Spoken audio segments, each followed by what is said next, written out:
ఓం నమో వెంకటేశాయ. అందరికీ నమస్కారం అండి.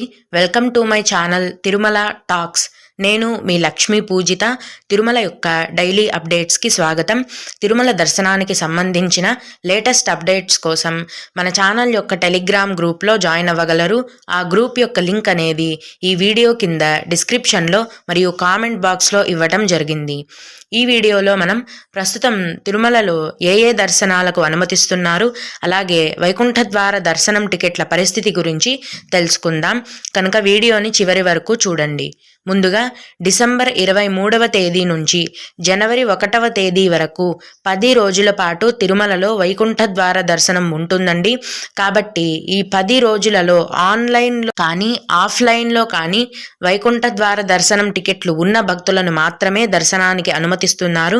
నిన్న అంటే వైకుంఠ ఏకాదశి రోజున తిరుమలలో మొత్తం 67,906 మంది భక్తులు స్వామివారిని దర్శించుకున్నారు. అందులో స్వామివారికి 28,492 మంది భక్తులు తలనీలాలను సమర్పించారు. నిన్నటి రోజున శ్రీవారి హుండీ యొక్క ఆదాయం 2,50,00,000 రూపాయలు.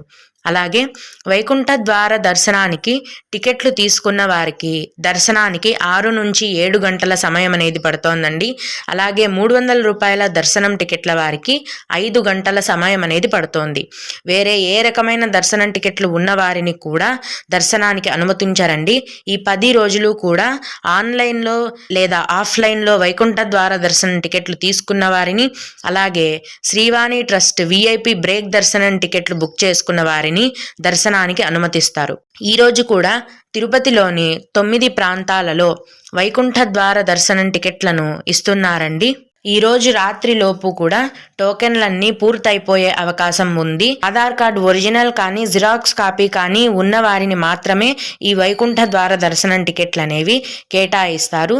ఈ రోజు ఉదయం నుంచి డిసెంబర్ 31వ తేదీకి సంబంధించిన వైకుంఠ ద్వార దర్శనం టికెట్లను కేటాయిస్తున్నారండి. అంటే డిసెంబర్ 30వ తేదీ వరకు కూడా టోకెన్లన్నీ ఫుల్ అయిపోయాయి. భక్తులు ఈ విషయాన్ని గమనించగలరు. అలాగే వైకుంఠ ద్వార దర్శనం టికెట్లు తీసుకున్న వారికి టీటీడీ వారు దర్శనానికి వెళ్ళడానికి కొన్ని రూల్స్ అనేవి పెట్టడం జరిగింది. ఆ రూల్స్ అనేవి ఖచ్చితంగా పాటిస్తేనే దర్శనానికి అనుమతిస్తారండి. వీటిపై నేను డీటెయిల్డ్గా ఫుల్ ఇన్ఫర్మేషన్తో ఒక వీడియో చేశాను. ఈ వీడియో యొక్క లింక్ అనేది కూడా ఈ వీడియో కింద డిస్క్రిప్షన్లో మరియు కామెంట్ బాక్స్లో ఇవ్వటం జరిగింది. మీకు ఇంకా ఏవైనా సందేహాలు ఉన్నట్లయితే ఈ వీడియో కింద కామెంట్ సెక్షన్లో తెలియజేయగలరు. ఇవి ఇవాల్టి తిరుమల అప్డేట్స్. ఇలాంటి మరిన్ని వీడియోల కోసం నా ఛానల్ని సబ్స్క్రైబ్ చేసుకోండి. ఓం నమో వెంకటేశాయ.